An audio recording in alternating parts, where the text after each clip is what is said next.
11 11.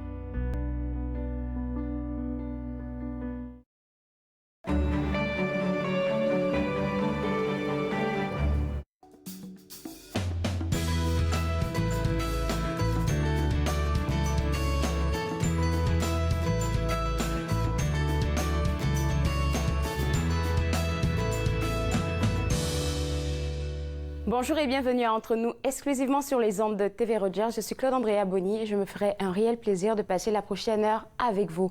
Parlons de prochaine heure, notre émission est assez chargée. J'aurai l'honneur de recevoir Roxane Bélanger qui revient nous visiter, qui est orthophoniste à premier mot. Avec elle, on va essayer de démystifier les mythes communs entourant le développement du langage chez les enfants. Elle a toujours plein de choses à nous apprendre, donc nouvelle maman, vous êtes parent d'enfants ou si vous prévoyez avoir des enfants, restez avec nous parce qu'elle va nous donner plein d'informations. On va aussi parler avec deux représentants de Bibliothèque et Archives Canada. Elles vont nous expliquer un peu leur travail de restauratrice et comment eux, là-bas, ils essaient de devenir un peu plus éco-responsables. On va découvrir tout ça au cours de l'émission. Et aussi, on va parler avec une représentante du Musée de l'agriculture du Canada. Avec elle, on va parler de la nouvelle exposition, une exposition itinérante qui s'en vient pour très bientôt, qui est dénommée Manger demain, l'avenir de notre assiette. Assez intéressant comme exposition parce que ça n'a rien à voir avec quelque chose comme la nourriture que vous allez voir là-bas, mais c'est un concept assez différent et on va avoir plus d'informations avec elle aujourd'hui. Ça, c'est pour l'émission. Puis moi, je vais vous raconter un peu ma soirée d'hier. Hier, on avait le gala de l'industrie et un des collègues et moi, on était invités à remettre un prix. Pour moi, c'était une expérience, c'était une première expérience. C'était assez extraordinaire de voir que des artistes qui viennent d'ici, qui viennent un peu d'ailleurs, étaient présents pour célébrer la francophonie. Parce que c'est pas juste le milieu artistique qu'ils ont célébré, c'est vraiment la francophonie en gros. J'étais tellement émerveillée d'être à l'intérieur du centre Sheckman, puis de voir des autobus qui descendaient, qui venaient déposer plein de personnes qui venaient d'ailleurs. Ils n'étaient pas d'ici, ils venaient de Québec, ils venaient d'un peu partout et c'était assez incroyable. Franchement, on a remis plein de prières, je pense près d'une quinzaine ou peut-être même une vingtaine. Le prix que moi j'ai remis et puis que je me rappelle, c'était artiste solo ou groupe musique urbaine qui a été remporté par Jacobus. Moi, je ne le connaissais pas, mais c'est quelqu'un qui est vraiment super apprécié ici dans la communauté. Et j'ai commencé hier soir, j'ai commencé à voir un peu qu'est-ce qu'il faisait et c'est vraiment extraordinaire. Aujourd'hui, je préfère vous le dire dès maintenant parce que si vous ne l'avez pas suivi, il y a un spot qui passe depuis peu de temps sur les ondes de TV Rogers. On sera ce soir aussi au gala, mais on sera live cette fois. Donc, si vous êtes curieux de savoir qu'est-ce qui se passe là-bas, si vous n'avez pas eu l'occasion de vous déplacer, nous, on sera sur place, sur le tapis rouge, puis on va jaser avec tous ceux qui seront là sur place et puis vous donner des informations. C'est pas à 8 h du soir, pardon, mais c'est à partir de 7 h. En fait, nous, on sera là-bas un peu plus tôt pour tout organiser, donc c'est pour ça que j'étais un peu entremêlée, mais à partir de 7 h, on sera live sur les ondes de TV Rogers et aussi sur le Facebook. Donc, restez connectés. D'autres informations que je vais vous donner, l'autre information, franchement, c'est celle du Gala Saphir. C'est pour la semaine prochaine, c'est pour samedi prochain. Si vous n'avez pas encore pris vos tickets, je vous dis que c'est le moment de le prendre parce que la dernière fois qu'on a parlé avec le directeur, il nous a dit qu'il restait juste une cinquantaine et il n'y aura pas de tickets qui seront vendus à la porte. Donc, si vous n'avez pas eu l'occasion de prendre votre ticket, n'oubliez pas que vous pouvez visiter le www.fondationfranco-ontarienne.ca pour vous abonner sur le lien déjà, puis vous allez aller directement sur le Eventbrite. Mais si vous ne pouvez pas, vous pouvez aussi aller sur Facebook parce que là, forcément, peut-être vous nous suivez sur Facebook, c'est facile aussi sur Facebook. Fondation Franco-Ontarienne, vous tapez ça dans votre barre de recherche, puis ils ont un lien là-bas, Eventbrite, où est-ce que vous pouvez prendre vos tickets. C'est pour la semaine prochaine, donc allez-y rapidement. Il y a aussi le Chemin des Outaouais qui organise à chaque année, donc du 29 mai au 18 juin, 25 départs de quoi? Donc c'est des marches pèlerines qui sont ouvertes à toutes sortes d'âges, à tout le monde. Et puis c'est assez extraordinaire ce qu'ils vont faire là parce que OK, je vais vous donner le trajet. Là, c'est pratiquement 240 km, je pense. Donc, ils partent de la cathédrale Notre-Dame d'Ottawa jusqu'à l'oratoire Saint-Joseph-Mont-Royal à Montréal. Donc, vous voyez un peu la distance, mais ils ne vont pas marcher toute une journée sans s'arrêter. Il y a des arrêts qu'ils vont faire. Ils ont des partenaires en cours de route. Donc, c'est assez bon pour le moment, surtout que le printemps va vraiment pointer son bout du nez bientôt, on y croit. Donc, si vous avez envie de participer à cette marche pèlerine, là, il y a 25 départs, mais les places s'en vont très rapidement parce qu'ils doivent s'organiser pour former des groupes de départ et puis essayer d'organiser tout leur calendrier. Donc, vous pouvez visiter le www.chemindesoutaouais.ca pour pouvoir avoir des renseignements, plus de renseignements et participer à cette marche pèlerine là, si vous êtes intéressé. Tourisme Ottawa, si vous savez pas ce que c'est là, allez juste taper sur votre Google Tourisme Ottawa. Je vous jure qu'il y a plein d'activités qui s'en viennent, surtout pour cette période-là. La deuxième semaine de mai, donc à partir de la semaine prochaine, il y aura le Ottawa Beer Feast qui revient et puis c'est assez extraordinaire. Donc, allez prendre des renseignements et pourquoi pas participer à ça. Il y a aussi le Festival des Tulipes qui revient. Ils ont donné plein d'informations sur Tourisme Ottawa par rapport à quand est-ce que ça commence, quand est-ce que ça se termine, qu'est-ce que vous aurez l'occasion de voir là-bas. Donc, si vous êtes intéressé, tourismeottawa.ca, c'est le site web à visiter pour avoir le calendrier de tous les événements qui se passent de notre côté. Après la pause, je vous disais tantôt que on allait recevoir en cours d'émission deux représentants de deux représentants de Bibliothèque et Archives Canada. Et avec la première, on va parler de son travail. On va aussi parler de comment là-bas ils sont éco-responsables. Restez connectés, vous regardez Entre nous sur les ondes de TV Rogers.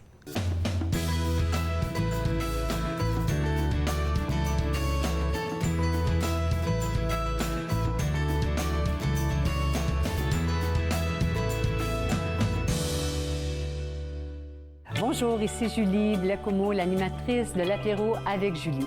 On met la table d'une conversation qui se poursuivra dans vos maisons et dans vos salons. L'apéro avec Julie, mercredi 15h sur TV Rogers.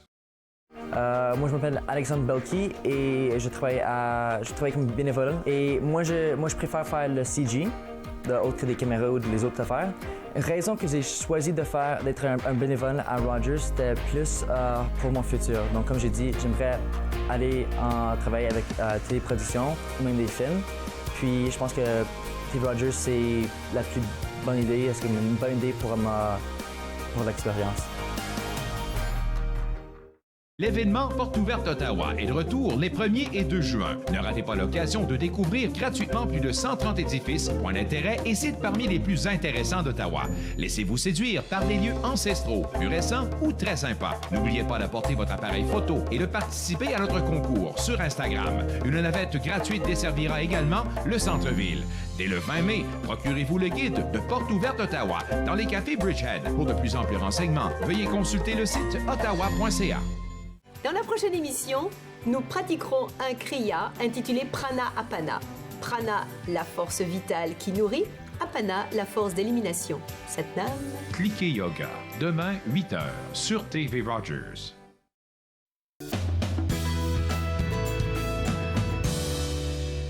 De retour à Entre nous, exclusivement sur les ondes de TV Rogers, on va découvrir le travail d'une restauratrice à Bibliothèque et Archives Canada avec Marie-Ève, qui est avec nous aujourd'hui, qui est restauratrice là-bas à Bibliothèque. Je veux juste savoir, qu'est-ce que tu fais exactement? Donc, les restaurateurs, en fait, nous, notre but dans la vie, c'est d'étudier, documenter et conserver tout ce qui est patrimoine culturel. Donc, il y a des gens qui spécialisent en peinture, en bâtiment, mais moi, je me spécialise en papier. Donc, j'aime bien comparer le métier de restaurateur à un médecin, mais pour des œuvres d'art ou pour des objets. Donc, nous, comme un médecin veut préserver la vie des gens le plus longtemps possible, donc c'est la même chose pour nous, mais pour des objets. Pour des objets. Pourquoi est-ce que tu as choisi, tu as cité plusieurs alternatives, pardon. Pourquoi tu es allée vers les papiers? Donc, moi, c'est vraiment à diversifier parce que papier, ça peut être livre, ça peut être œuvre d'art sur papier, ça peut être document de papier. Et je voulais aussi, idéalement, travailler dans la région, parce que c'est ma région natale. Et il y avait plusieurs organismes, dont Bibliothèque Archives Canada, qui ont beaucoup de documents de papier. Donc... À préserver, surtout ça, à préserver. C'est ça. Puis, quel est ton travail quand tu arrives pour une journée? Quel est le travail typique que tu fais, tes tâches?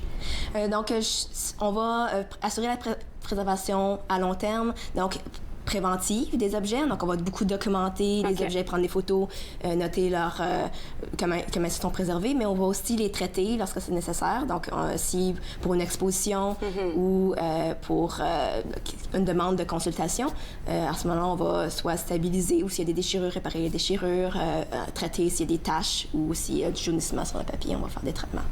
Fait que les documents que vous avez là-bas à la Bibliothèque et Archives Canada, en tant que restauratrice, tu fais revisiter tous ceux-là pour voir s'ils ont besoin de soins, comme tu as parlé de médecine un peu en rapport avec le papier, s'ils ont besoin de soins, et puis c'est comme ça que tu travailles. C'est ça, c'est ça. Donc, on utilise beaucoup de matériaux spécialisés pour faire nos traitements. Comme quoi? Donc, je peux parler de ma spécialisation. OK. Donc, par exemple, pour faire enlever des taches ou des vieux adhésifs, on va utiliser des solvants organiques. Donc, on va travailler localement ou on va utiliser nous-mêmes des adhésifs si on veut faire des consolidations ou parfois de la peinture si on veut faire des retouches. Mais au courant des 10 dernières années, au sein de la restauration en général, on tente de moins en moins d'utiliser de produits chimiques, produits toxiques ou en moins grande quantité, non seulement pour notre propre santé, mais également pour l'environnement. Parce que c'est logique pour moi si je veux préserver à long terme un document. Donc, si j'ai pas une approche durable et que l'environnement ou les ressources nécessaires à sa préservation ne sont pas préservées, malheureusement, je ne pourrais pas préserver les documents. On a parlé de retouches tantôt quand tu expliquais un peu ton travail. Comment est-ce que ça se fait? Parce que ça se peut qu'on ait perdu une partie du dessin ou une partie de l'écriture. Est-ce que tu arrives à voir avec une loupe qu'est-ce qui était là et puis repasser dedans? Je sais pas, comment ça se passe? Donc, ça va dépendre, c'est du cas par cas. Mais ce qu'on va faire dans tous les cas, c'est qu'on va créer une couche isolante entre l'objet et nos retouches.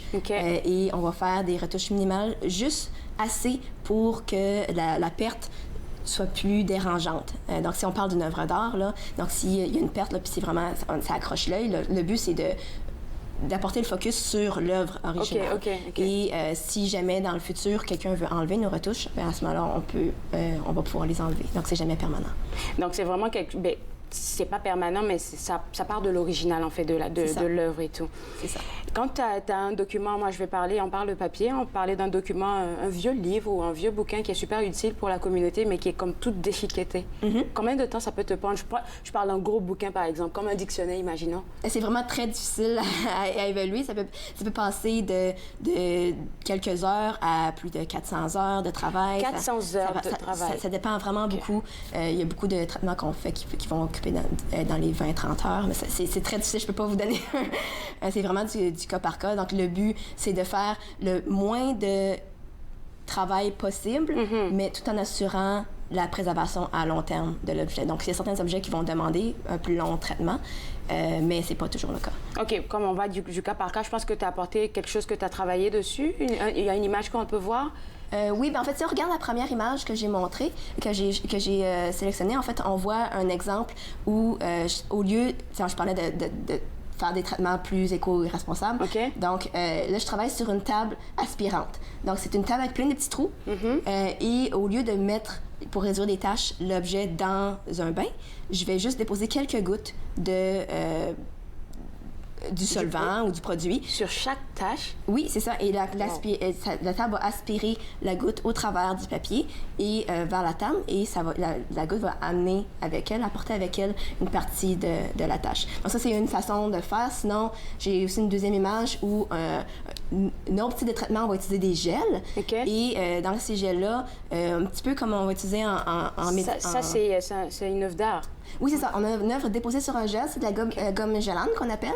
C'est un petit peu comme de la gélatine qu'on utilise en cuisine. D'accord. Puis on va mettre notre produit chimique dans le gel au lieu de mettre le document dans l'eau. Dans l'eau, OK. Donc, ou dans ce cas-ci, ça aurait été le produit chimique, là. Et le but, c'est de réduire le jaunissement. Donc, on voit dans le bas de l'image, je ne sais pas si vous voyez bien à l'écran, mais oui, il y a c'est un petit peu plus jaune, donc qui a été transféré dans le gel. Donc, ça, c'est différents exemples de comment on réduit notre utilisation de produits. Pour ce qui est d'un exemple spécifique, si j'ai le temps d'en parler, donc, voici un drapeau que j'ai eu la chance de traiter l'année dernière. Un drapeau? Donc je travaille beaucoup sur le document de papier, mais également sur les textiles, une fois de temps en temps. J'aime beaucoup multifonctionnel. Donc, dans ce drapeau-là, si vous pouvez voir tout le contour il est plus foncé. Donc, il avait été collé sur un carton et l'adhésif avait taché le document. Donc, j'ai pu... Est-ce que c'est ça qu'il a déchiré comme de l'autre côté en voulant l'enlever, non? Non, ça, c'était un autre problème. OK. Mais mon but dans mon traitement, dans ce cas-ci, c'était vraiment de réduire la tache. Parce que la tache vraiment dérangeait beaucoup. C'est un ancien drapeau canadien. Et donc, j'ai pu facilement enlever le drapeau du carton. Mais j'ai réalisé qu'il y avait beaucoup de... L'adhésif, j'aurais besoin d'un produit assez nocif pour l'utiliser. Donc, un traitement régulier, traditionnel, aurait été immerger. Oui, pour qu'elle puisse comme descendre par le bas. Okay. Mais je voulais pas utiliser autant de produits nocifs. Donc, j'ai utilisé ce qu'on appelle un tissu particulier. J'en ai un exemple ici. Ça s'appelle du Tech Wipe. Donc, c'est un tissu absorbant. Je peux toucher? Oui, bien sûr. C'est ce que vous voyez à gauche de l'écran, les petits morceaux. Donc, j'ai mis quelques gouttes du produit sur mon textile. Sur le drapeau, oui. Et j'ai juste déposé comme un cataplasme, comme un poultice. Donc, quelques minutes. Et après, ça a solubilisé l'adhésif. Et puis ça l'attire, en fait. C'est ça, ça l'a attiré. Donc, vous voyez le avant, après. À gauche, c'est avant, à droite, c'est après, où la tache est beaucoup, beaucoup diminuée. On voit encore un petit peu, il y a une petite différence de couleur, là, parce qu'il reste encore un petit peu d'adhésif, donc c'est ça qui fait qu'elle fait un petit peu plus pâle sur les contours, mais ça l'a grandement réduit fait que la tache. À cette date-là, on fait plus de renouvellement pour le travailler de même, non? Il va rester de même la tache? En fait, moi, j'ai fait l'entièreté de la tache. Ça, c'était juste pour vous donner l'exemple avant-après. Et maintenant, il est retourné dans les voûtes, il est prêt à être exposé quelque part. Ça. Merci beaucoup, c'est vraiment extraordinaire. Puis moi, je vais rester avec moi parce qu'après la pause, c'est vraiment extraordinaire ce qu'elles font. Là, on va parler d'une autre qui travaille avec les peintures. Regardez, entre nous sur les ondes de TV Rogers.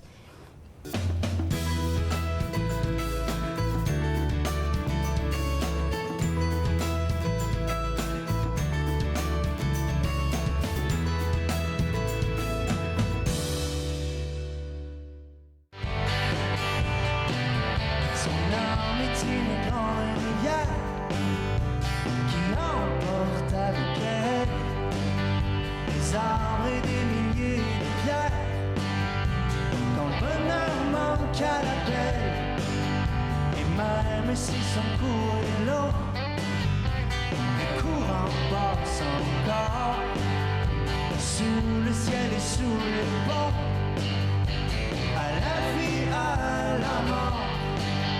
Mais la brume danse et danser en sourire. Quand danser, penser.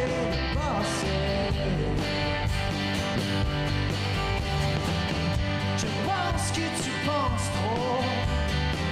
So let go, le temps fait si bien les choses. Le temps fait si bien les choses. Je pense que tu penses trop.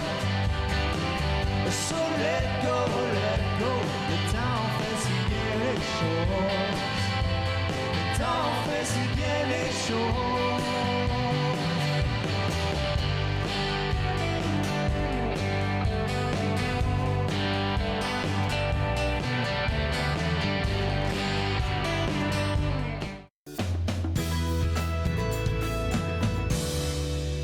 De retour à Entre nous, exclusivement sur les ondes de TV Rogers. Je suis toujours avec une autre restauratrice de Bibliothèque et Archives Canada, puis elle se spécialise en peinture. Je me dis que c'est beaucoup plus difficile, hein? Je crois pas que c'est plus difficile, non? Mais on a beaucoup de choses à prendre en compte. Chaque spécialité a beaucoup de choses à prendre en compte. Et puis nous, une peinture a beaucoup de couches. Un châssis en bois, une toile, souvent, la couche picturale, le vernis. Alors, c'est toutes des choses qu'on doit considérer à chaque étape dans un processus pour un traitement.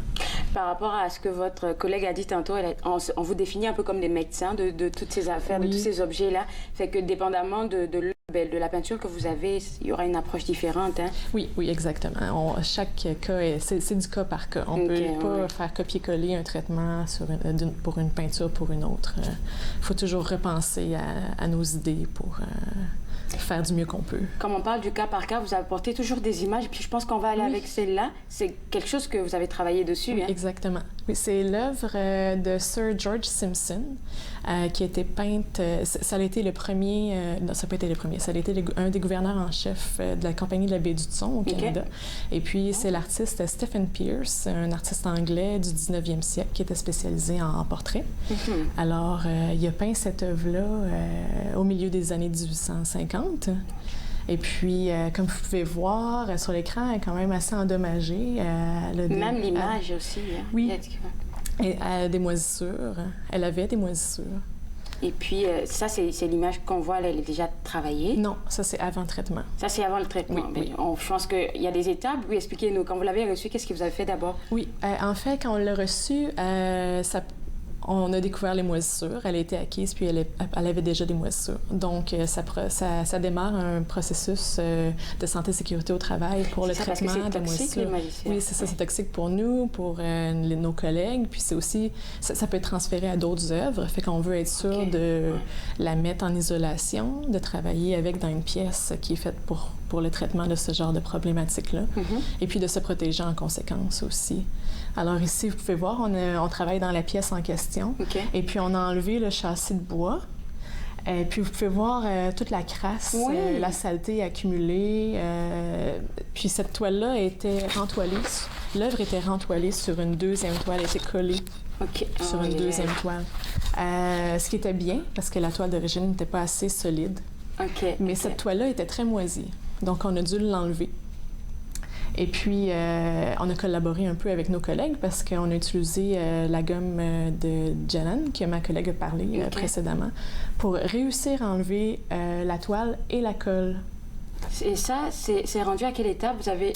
Oh, wow! Oui, là, on a enlevé la toile, puis on est en train d'enlever la colle en utilisant une technique, la technique du jeu de dames. C'est quoi? C'est vrai que ça ressemble à un damier, ça? Oui, hein, ça ressemble.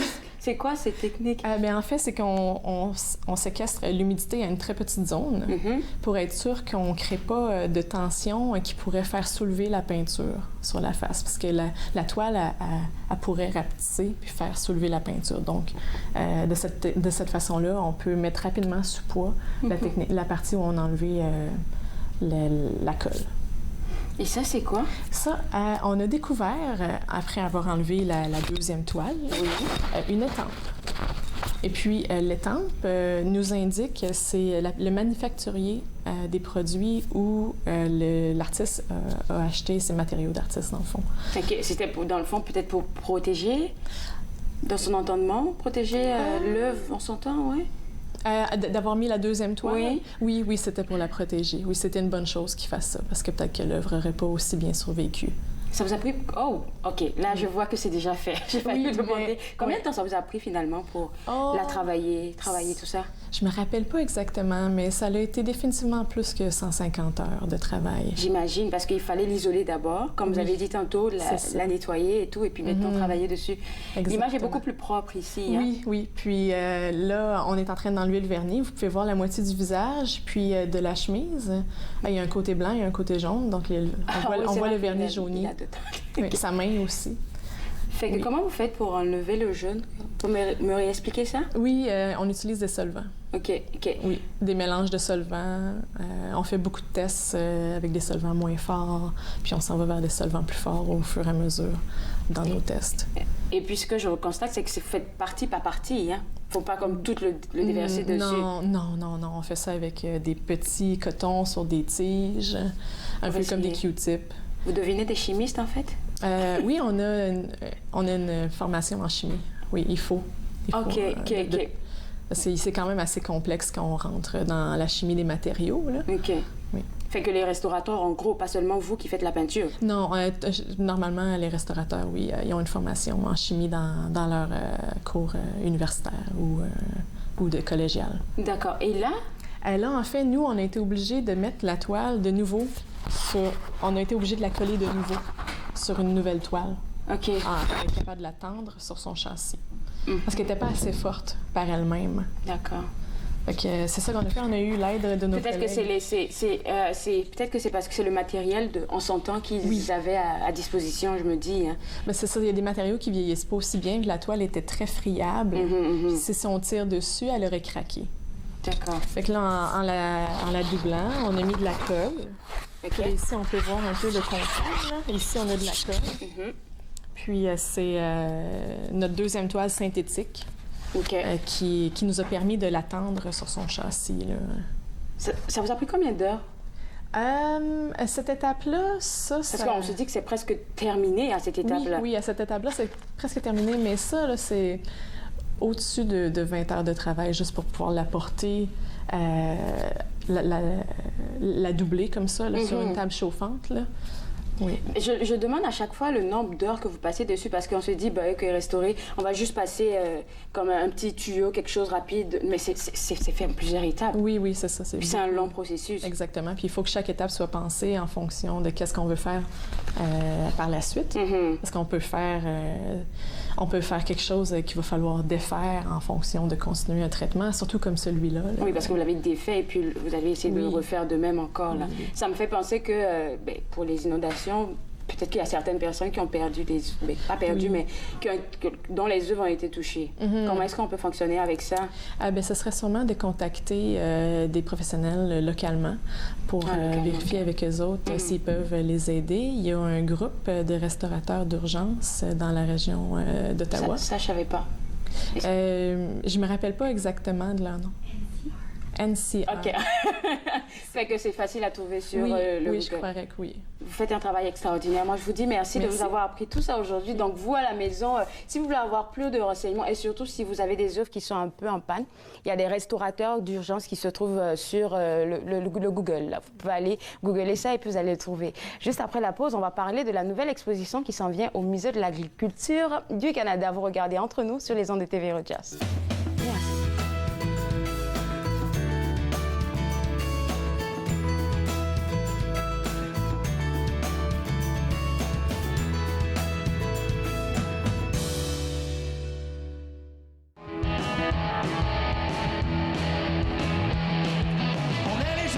Sur le bord du fleuve, tout frais sorti du truck, la journée était neuve. Avec l'air de la mer, puis une caisse de bière, on allait enfin exaucer nos prières. Alright!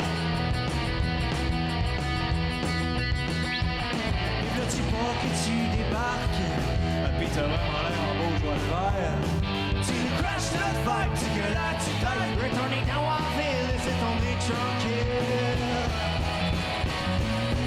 Mr. Right, tu voudrais donc que le monde s'arrête. Mr. Right, I think you're wrong but I'm gonna fight. Alright, Mr. Right. Alright, alright, alright, Mr. Right.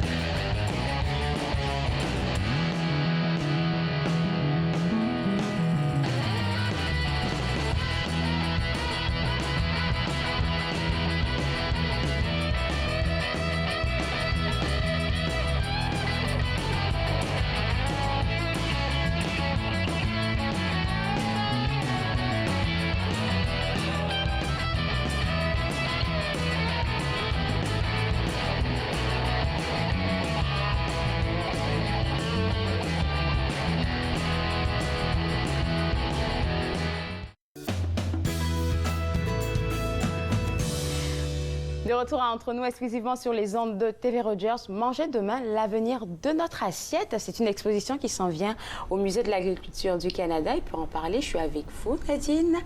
Est-ce que vous pouvez nous expliquer un peu d'où est-ce qu'elle vient? Parce que c'est tout nouveau ici, hein? Oui, alors c'est la première mondiale. C'est mondiale, en effet. C'est une exposition itinérante qui a été produite par le Dutch Institute of Food and Design et qui est présentée par l'ambassade du Royaume des Pays-Bas. Donc, ça l'a ouvert en fait la fin de semaine dernière au musée. Je crois le 27 ou le 28, hein? Le 27, je crois. OK. Et puis, c'est ouvert au public à Ottawa jusqu'au 2 septembre. C'est... comment expliquer? Parce que quand j'ai vu le titre, c'était manger et tout, et je me suis dit, OK, on aura des présentations d'assiettes, on va voir des agriculteurs peut-être, mais ça n'a pas rapport. Non, c'est complètement différent. En fait, c'est la première fois qu'on a une exposition de ce style au musée. Donc, premièrement, c'est une exposition d'art, mais d'art immersif. Donc, ce qu'on fait, c'est qu'on apporte le visiteur dans un futur fictif au travers de 13 œuvres d'art. D'accord. Et puis, on l'apporte à réfléchir sur l'avenir de l'alimentation. Donc, chaque œuvre présente une façon dont l'humain a développé des technologies, des pratiques pour se nourrir dans un futur plus ou moins éloigné. OK. Et puis, on peut... en fait, les œuvres sont accompagnées... Bon, il peut y avoir des photos, des petites vidéos, mais surtout, on a un audio-guide. Donc, on va explorer les œuvres. Il y a une petite histoire qui va accompagner chaque œuvre, un petit descriptif. Et puis, on peut regarder l'avenir de l'alimentation du point de vue du consommateur de demain, mais aussi du point de vue du producteur de demain. Puis, selon... l'audio qu'on choisit, on va avoir vraiment une perception différente. Fait qu'il y a un audio pour chacune de ces 13 œuvres-là? Oui. Oui, chaque œuvre a une petite histoire. Et puis, selon si on est le consommateur ou le producteur, bien, l'histoire va être différente. On va le regarder selon un angle un petit peu différent. D'accord, mais c'est la même histoire qu'on entend pour soit on va parler de la même œuvre, mais on va la regarder différemment. Donc, c'est, par exemple, le consommateur pourrait expliquer, durant telle année, il y a eu des révoltes, les masses, on n'était plus d'accord, on voulait plus faire ça comme ça. Tandis que le producteur va dire, bien là, le consommateur voulait plus manger ces aliments-là, donc nous, il a fallu qu'on s'adapte, il y en a beaucoup qui n'ont pas pu. Ceux qui ont réussi, bien maintenant, on produit de telle façon. Donc, c'est très intéressant. Moi, je suggérais fortement aux visiteurs en fait, d'écouter les deux audios. D'accord. Et puis, c'est immersif, donc, puis interactif. Donc, on demande ensuite aux gens de voter. Ils doivent identifier les 3 œuvres qu'ils ont trouvées les plus intéressantes, créatives, qu'est-ce que, d'après eux, représente plus la réalité, le futur. Puis ensuite, ils doivent voter pour leur œuvre préférée. Et puis aussi, on leur demande de partager avec nous, selon eux, c'est quoi leur vision de l'avenir de l'alimentation. Vous l'avez faite aussi? Oui, je l'ai. Dites-moi un peu, c'est quoi, votre préféré? Lien humaine. J'ai trouvé ça. Lien humaine, c'est très intéressant. C'est du concept qu'on gaspille beaucoup parce qu'on doit réfrigérer les aliments, il y a des dates de préemption. Est-ce que c'est ça qu'on voit à l'écran? Non, ça c'est... en fait, ça c'est Les Quenelles et Diaspora. Et ça, c'est une œuvre canadienne. OK. Ça, c'est une vision juste générale de l'exposition. Ça doit être probablement la... Non, je la vois pas encore. Est-ce qu'on avait l'image aujourd'hui pour aujourd'hui? Censé avoir l'image, oui. Mais est-ce que vous pouvez nous expliquer? On va aller avec l'explication. Alors, l'idée, c'est que les gens ont des petits genres d'outils en plastique. Et puis, ils vont modifier leur ADN pour devenir un peu comme la hyène et puis pouvoir se nourrir à partir d'aliments qui sont en putréfaction.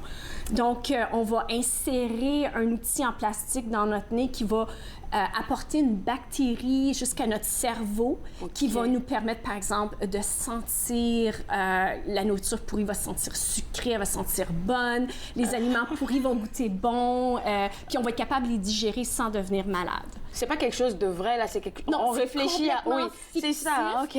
On essaie d'imaginer comment est-ce que les humains pourraient s'adapter le monde. À la langue. Bon, il y a les changements climatiques, on parle d'une population mondiale en croissance. Comment est-ce qu'on va réussir à nourrir tous ces gens-là dans l'avenir? Donc, on essaie de reconceptualiser notre système alimentaire complètement. L'autre œuvre, par exemple, ça, c'est Lien humaine, en fait. Ça, c'est Lien humaine? Oui. Alors, l'idée, c'est on n'a pas besoin maintenant, comme le consommateur parle de l'adaptation de manger des aliments pourris, tandis que le producteur parle de maintenant, ça coûte beaucoup moins cher parce qu'on n'a plus besoin de s'inquiéter de réfrigérer les aliments. Dépendamment de qui écoute, là. Ouais, exactement. Ouais. Donc, il y en a qui sont très, je dirais, très loin de la réalité. Là, vraiment, c'est le fictif, l'imaginaire. Je vais piquer ma curiosité, là, parce que j'ai vu une tête tantôt. Je sais pas si c'était des perles qu'il y avait, là. Il y a une image, il y avait des perles sur une tête. Je sais plus, celle-là. OK. Alors là, on parle de saveurs numériques. Donc, le concept est que les gens mangent maintenant souvent devant leurs écrans. Tout le temps. Et puis, dans ce monde-là, ce qu'on fait, c'est que les aliments viennent avec des petits barcodes. Et puis, on va payer pour le barcode et pas nécessairement pour l'aliment comme tel. Mais avec le barcode, va venir des saveurs numériques. Donc, là, on teste les couleurs. L'idée serait que les gens, en regardant l'écran, en mangeant, seraient comme stimulés de façon numérique, puis auraient des expériences sensorielles avec leur aliment qui varieraient selon le barcode. Wow! C'est spécial. Fait que cette exposition, elle n'est pas en vain. En fait, c'est une conscientisation qu'on est en train de faire, là. Oui, on veut vraiment... engager les visiteurs dans une conversation sur l'alimentation. Notre modèle actuel n'est pas soutenable. On ne pourrait pas nourrir tous les gens dans le monde de la façon que nous, les Canadiens, par exemple, on mange. Puis on parle encore plus de gens à nourrir demain, dans l'avenir. Donc, qu'est-ce qu'on pourrait changer? Comment est-ce qu'on pourrait s'adapter? Par exemple, les petites quenelles, c'est une artiste canadienne qui les a développées. Puis on parle que tous les gens dans le monde, on parle d'égalité. Tout le monde va juste manger des quenelles, mais l'intérieur, ce qu'on va utiliser pour la remplir, va être différent d'une région à l'autre. Donc, ça va être quand même de la nourriture ethnique, locale. Puis là, il y a tout l'aspect social, la façon qu'on plie les quenelles. Il va y avoir des codes secrets. Les gens vont passer des messages. Il va y avoir comme un langage. Ces artistes-là, ils sont comme visionnaires. Là, ils vont loin. C'est vraiment spécial. Ça ouvre beaucoup l'esprit. Ça nous fait réfléchir. Moi, j'ai adoré l'exposition. Les artistes, là, ils sont tous canadiens? Non, c'est des gens vraiment là, qui viennent de partout dans le monde. C'est des gens qui sont spéciaux dans le design, qui travaillent dans le design alimentaire. Et puis c'est ça, c'est des gens, c'est un peu comme le croisement entre les sciences, la technologie, les arts, le futurisme. Puis c'est vraiment c'est des concepts. C'est intéressant parce que certains concepts sont basés sur des études préliminaires ou très théoriques. Mais en même temps, des fois, c'est presque comme si la réalité pouvait rejoindre quelque part, peut-être. Par exemple, la hyène humaine, ça peut paraître très fictif, mais on a en fait modifié le code génétique du porc pour qu'il puisse mieux assimiler le phosphore puis produire moins de polluants dans son lisier. Donc, on a déjà modifié un organisme vivant pour qu'il gère différemment. On ne parle pas des mêmes modifications, mais c'est extrême, mais en même temps, quand on regarde ça, on se dit, peut-être c'est pas si extrême que ça. Ça continue jusqu'à quand cette expo? Parce qu'on va pas tout leur donner, là. Je pense jusqu'au 2 septembre. Jusqu'en automne, alors début automne, hein? Oui, je pense après le long week-end de septembre. OK. Oui. Merci beaucoup d'avoir piqué ma curiosité. Puis voilà, maison, si vous êtes un peu curieux, c'est ouvert depuis le 27, donc www.ingeniumcanada.org, le site web à visiter pour aller vous les voir là-bas au Musée de l'Agriculture. Après la pause, on va parler du développement du langage chez les enfants avec notre orthophoniste Roxane Bélanger. Vous regardez Entre nous sur les ondes de TV Rogers.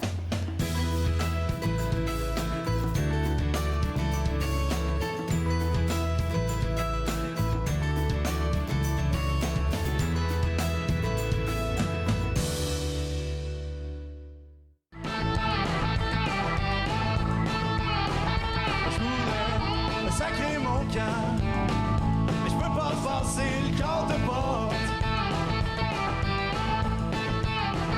Je voudrais sacrer mon cœur, mais je peux pas passer le corps de porte. Parce que le gars est juste là pour être ton chum, je le sais pas.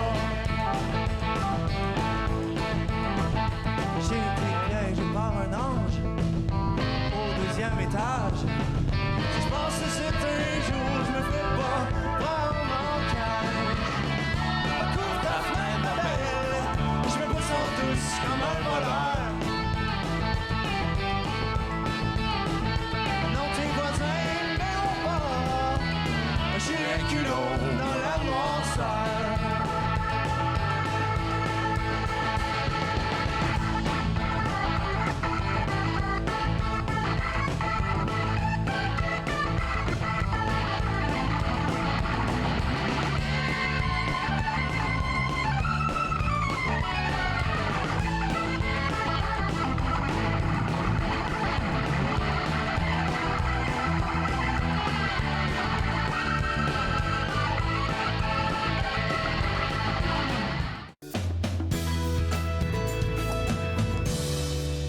De retour à Entre nous, exclusivement sur les ondes de TV Rogers, on va parler des 5 mythes qui entourent le développement du langage chez les enfants avec notre orthophoniste.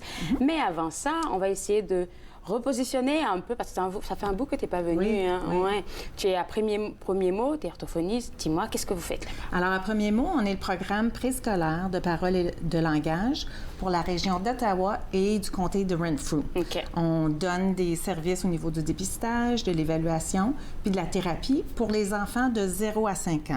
Alors là, nous, nos familles, c'est des familles qui changent à tout bout de champ. C'est des familles qui ont des enfants en bas âge jusqu'à temps qu'ils entrent au jardin d'enfants. Et on essaie d'aller les informer, de leur offrir des services de différentes façons. Alors, une des façons que nous, on a choisi de faire, c'est de rendre disponible notre outil de dépistage en ligne qui est disponible sur notre site Web. Et les parents peuvent aller à chaque 6 mois, remplir le dépistage et savoir exactement si l'enfant répond aux attentes pour son âge ou s'il a besoin des services et à quel endroit il peut aller recevoir ces services-là à travers la ville d'Ottawa ou pour les gens, bientôt pour les gens du comté de Renfrew, on va avoir un service semblable. Puis c'est pas de la panique quand on pense déjà au dépistage et tout, c'est pas de la panique, c'est juste essayer de voir, c'est ça, comment l'enfant évolue. C'est ça. Et sur notre site Web, il y a plein de ressources d'informations. Les parents peuvent aller lire. On a des beaux webinaires qui sont disponibles en français puis en anglais. Alors, les parents peuvent aller vraiment s'informer puis se garder au courant des dernières tendances, de ce qu'ils peuvent faire, eux, pour vraiment encourager le développement de la parole et du langage. Et quand ils ont besoin d'aide, à ce moment-là, on est là. Puis là, il va falloir s'inscrire sur une liste et puis se mettre en mouvement pour pouvoir avoir de l'aide pour le tout petit. C'est ça. Alors, toute notre information est disponible sur le site Web. Puis, on a une petite publicité après celle-ci qui va indiquer certains numéros de téléphone. Mais les parents peuvent toujours communiquer avec Santé publique Ottawa. Alors, vous voyez, il y a notre site Web Premier mot. Le numéro de téléphone de Santé publique Ottawa, c'est 613 parents.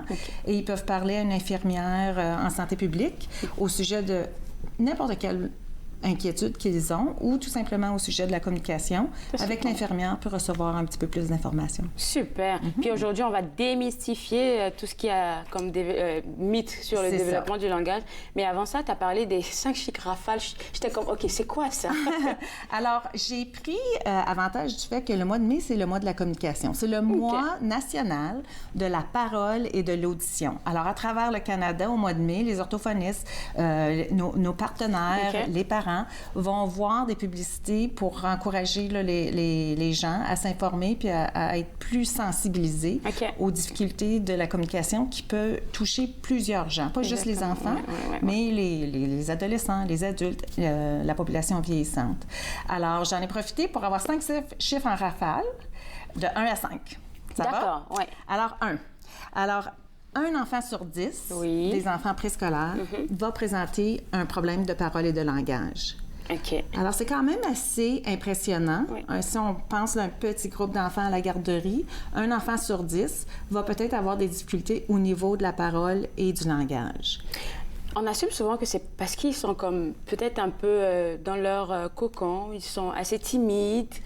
Alors, définitivement, des changements, des différences au niveau de la personnalité peuvent venir agir. Mais souvent, ce qu'on va dire aux parents, c'est regarder les facteurs de risque. Si votre enfant ne suit pas les étapes de développement et a peut-être eu de l'anoxie à la naissance, alors manquer d'oxygène à la naissance, si l'enfant est né prématurément, si l'enfant... ça va loin, hein? Oui, c'est ça. Si l'enfant a des infections à répétition au niveau de l'oreille moyenne, si l'enfant il y a une histoire positive de problèmes de parole, langage et de communication ou d'audition dans la famille, ce sont tous des facteurs qu'on peut considérer puis dire, il y a ce facteur de risque-là, je vois qu'il ne suit pas les étapes de développement, je réfère à Premier mot. Je m'informe. C'est ça. C'est 3 parents ou le site web premiermot.ca. Donc, un enfant sur 10, ça c'est 1. Le premier chiffre. C'est ça. 2. Alors, à 2 ans, on parle. On a une grande campagne de sensibilisation qu'on a faite il y a quelques années. On continue à l'utiliser. À 2 ans, les enfants devraient avoir 100 à 150 mots dans leur vocabulaire, devraient combiner 2 à 4 mots ensemble pour faire des phrases. Alors, papa parti, d'autres lait, veut du lait. Et être capable de suivre une consigne à 2 étapes. Va chercher ton chapeau et mets-le sur le banc. D'accord. Alors, le chiffre 2, c'est important. On veut qu'à l'âge de 2 ans, les enfants soient capables de comprendre et de se mettre en mouvement. C'est ça. Pour faire des requêtes, pour commenter, pour ajouter de l'information. Comme parents, nous, on peut aller les aider en leur donnant beaucoup de modèles, en leur parlant lentement et clairement, en prenant ce qu'ils disent et en répétant. À la bonne manière, en fait. C'est ça, en ajoutant de l'information, puis en leur donnant le temps de s'exprimer aussi. Alors, on les écoute pas vraiment. C'est ça, on veut avoir un petit peu des deux. D'accord. 3. Alors, environ 3 enfants sur 1000 est à risque à avoir une perte d'audition à la naissance. Alors, c'est quand même beaucoup. Puis si on ajoute des facteurs de risque, ça peut aller de 3 à 5 enfants sur 1000. Ce qui est bien, en Ontario, on a un programme intéressant qui s'appelle le dépistage de l'ouïe du nourrisson. Tous les bébés qui naissent à l'hôpital avec les sages-femmes ou dans la communauté sont invités à faire un test à la naissance, un dépistage à la naissance. Si on les manque parce qu'ils sont sortis de l'hôpital rapidement, on les invite à une des cliniques communautaires et on essaie de les dépister avant l'âge de 3 mois. D'accord, avant l'âge de 3 mois. Oui. Pourquoi? Oui.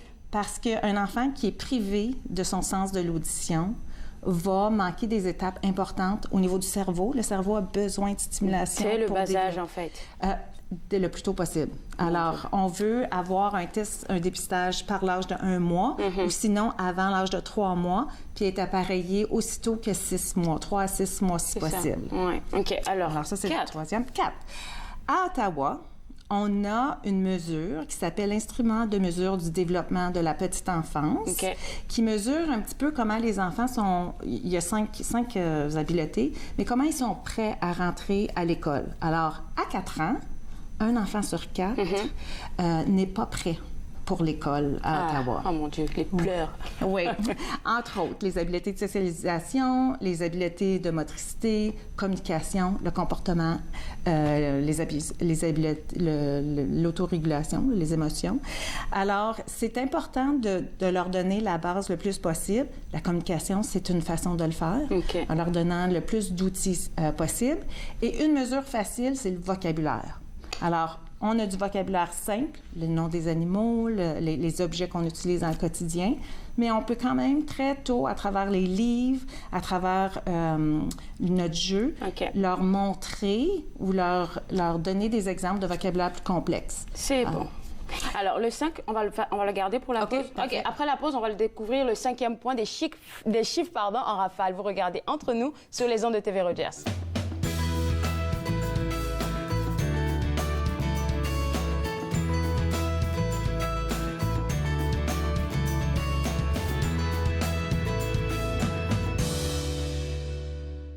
Je pars au gré du vent, l'autre bord de l'océan. Ça fait si longtemps que j'en rêve. Frencher des Françaises, Frencher des Françaises, Frencher des Françaises, Frencher des Françaises.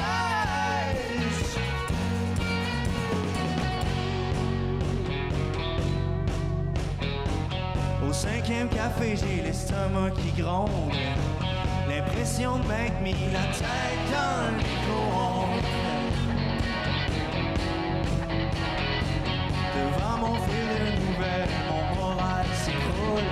Je me sens comme un ermite au beau milieu d'une foule. Je tends la main dans le vide, entre deux statues insipides. Je voudrais enfin goûter au vrai plaisir. Je pars au gré du vent, l'autre bord de l'océan. Ça fait si longtemps que j'en rêve. Frencher des Françaises, Frencher des Françaises, Frencher des Françaises, Frencher des...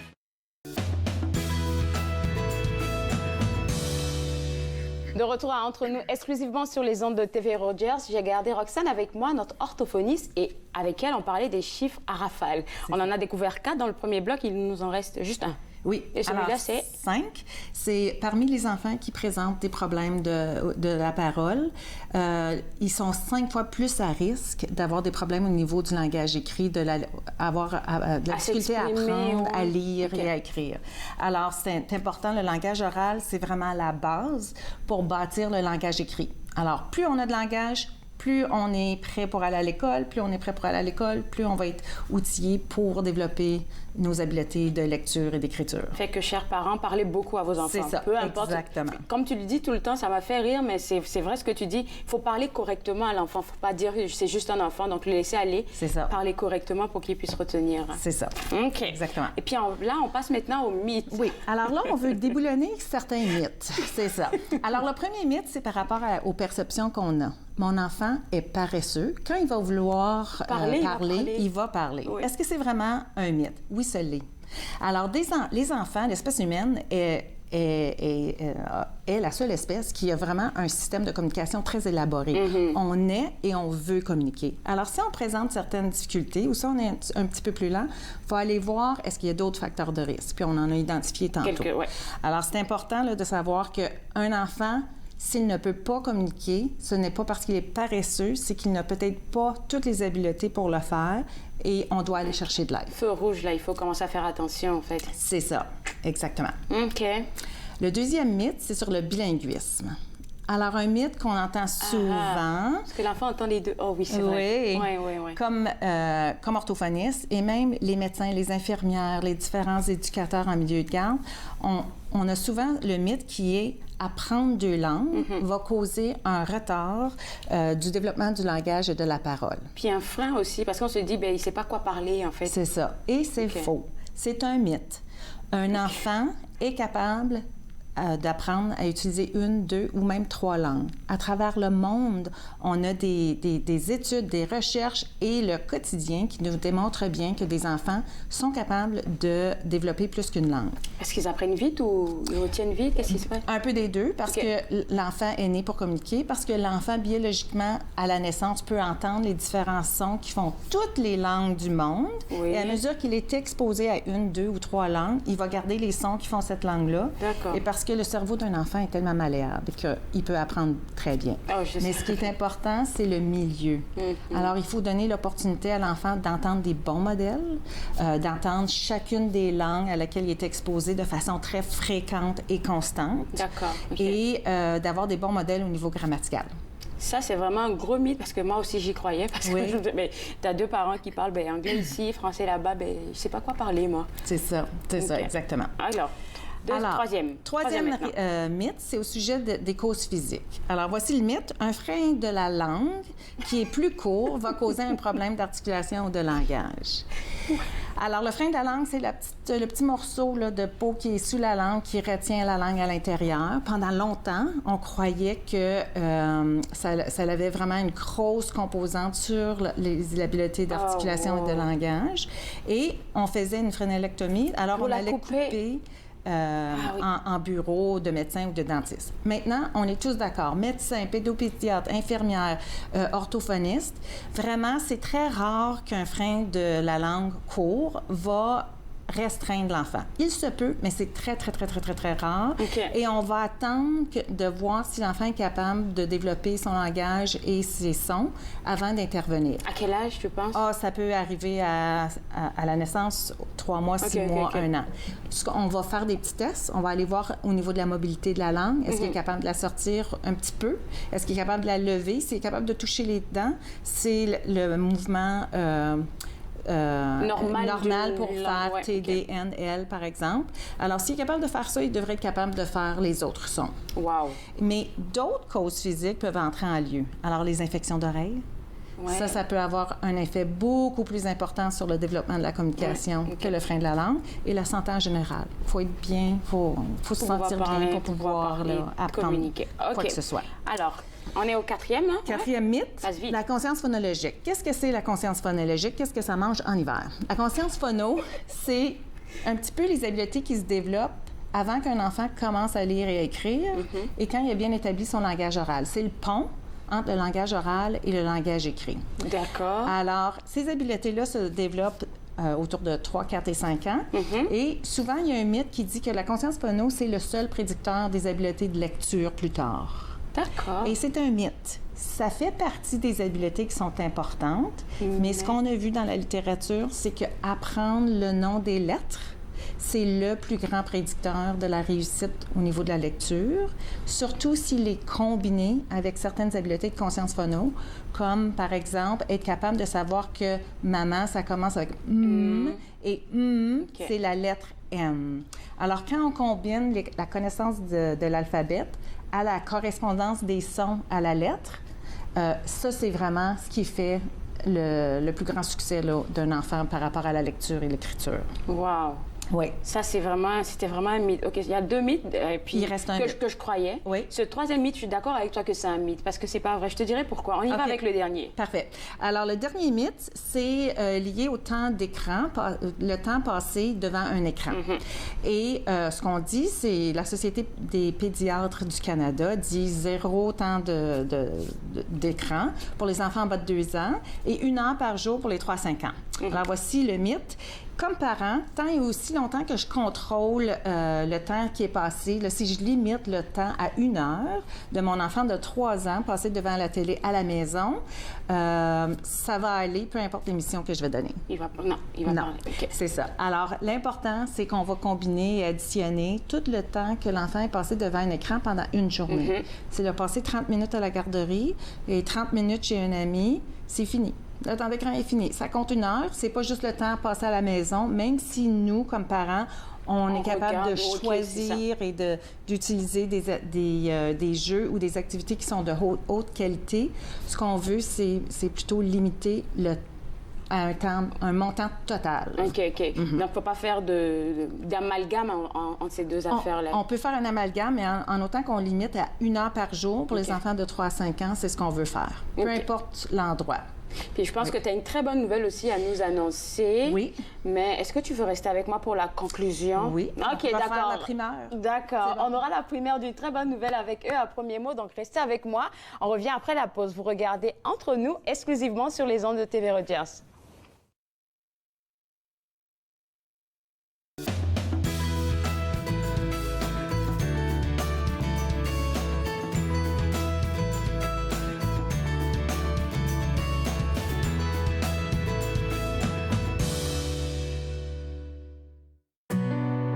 La Croix-Rouge canadienne répond présentement à des inondations printanières en Ontario, au Nouveau-Brunswick et au Québec. Ces inondations ont des répercussions sur la vie de milliers de Canadiens. Vous pouvez aider. Pour faire un don au Fonds de secours, visitez le site Web de la Croix-Rouge ou téléphonez le 1-800-418-1111. À l'émission de cette semaine, on rencontre M. Gérald Côté, un conteur et chanteur qui nous vient de la chute à Blondeau. Donc, j'espère que vous serez des nôtres pour l'émission. Bien que je te raconte, mercredi 19h30 sur TV Rogers. Voici une plaque porte-clés des amputés de cœur. Quand vous utilisez une plaque porte-clés, vous protégez vos clés. Si vous les perdez, la personne qui les trouvera pourra appeler au numéro au dos de la plaque. Ou les déposer dans une boîte aux lettres. Puis, les amputés de guerre vous retourneront vos clés. Gratuitement! Commandez vos plaques porte-clés aujourd'hui à amputédeguerre.ca. Et améliorer la vie des personnes amputées comme moi. Merci. Bonjour, ici Julie Blacomo, l'animatrice de l'apéro avec Julie. On met la table d'une conversation qui se poursuivra dans vos maisons et dans vos salons. L'apéro avec Julie, mercredi 15h sur TV Rogers. De retour à Entre nous, exclusivement sur les ondes de TV Rogers, Roxane a une très bonne nouvelle à nous annoncer de Premier Mot.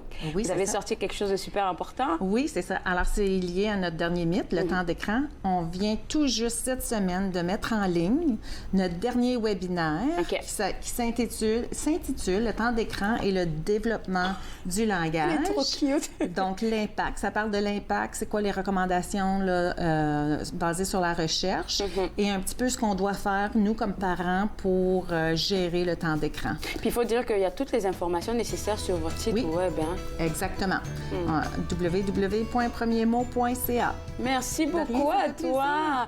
Puis n'oubliez pas que vous pouvez avoir accès à ce webinaire. Là, c'est gratuit, www.premiermot.ca pour prendre des informations pour vos tout-petits. N'oubliez pas aussi que ce soir, on sera en live à partir de 19h du centre Shakeman, pour le tapis rouge, pour le gala des trieurs. Donc, restez connectés. Puis moi, je vous retrouve demain à l'émission. On aura l'occasion de rencontrer la représentante du droit Affaires.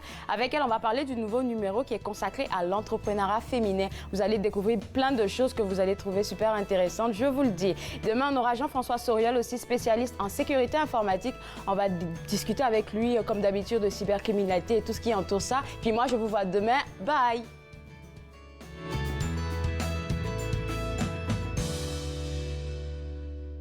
Faites-nous part de vos commentaires en composant le 613-521-2323 par courriel sur Facebook et Twitter.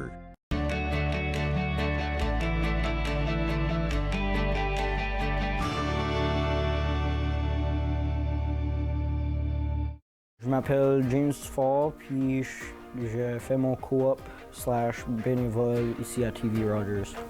Je voulais expérimenter différents types de techniciens. Je suis technicien de scène, je voulais voir technicien de production télévisuelle, voir c'est quoi les différentes démarches, les différents environnements, puis c'est quoi l'impact que ça fait sur moi que je suis intéressé dans le domaine de technicien. L'événement Porte ouverte Ottawa est de retour les 1er et 2 juin. Ne ratez pas l'occasion de découvrir gratuitement plus de 130 édifices, points d'intérêt et sites parmi les plus intéressants d'Ottawa. Laissez-vous séduire par des lieux ancestraux, plus récents ou très sympas. N'oubliez pas d'apporter votre appareil photo et de participer à notre concours sur Instagram. Une navette gratuite desservira également le centre-ville. Dès le 20 mai, procurez-vous le guide de Porte ouverte Ottawa dans les cafés Bridgehead. Pour de plus amples renseignements, veuillez consulter le site ottawa.ca.